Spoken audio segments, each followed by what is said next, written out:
Pemirsa, unjuk rasa warga desa Molowahu, Kabupaten Gorontalo di kantor Badan Pertanahan Provinsi Gorontalo berakhir bentrok dengan petugas. Mereka mendesak Kepala BPN Heru Susanto mundur karena dinilai membohongi warga Molowahu. Kita, warisan nenek moyang kita yang ditinggalkan, kami lagi.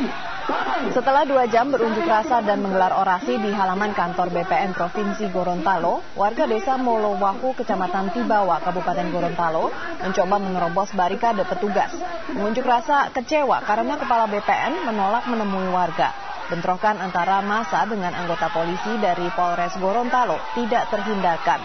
Dalam aksi ini, warga mendesak pihak BPN Provinsi mencabut perpanjangan izin lahan berstatus hak guna usaha seluas 4.000 hektar yang dikelola oleh PT Perkebunan Ayula Padengo Uluhu. Warga juga menuntut Kepala BPN Gorontalo mundur jika tidak merespon desakan warga. Massa bahkan sempat menyegel kantor BPN. Setelah mendapat jaminan keamanan dari petugas, Kepala BPN Heru Susanto akhirnya bersedia menemui warga. Pihak BPN mengaku telah mengirim surat kepada pemegang HGU agar segera menyelesaikan kompensasi dengan warga. Sampai dengan hari ini, biarpun kami sudah layangkan surat yang terakhir kepada PT Ayu.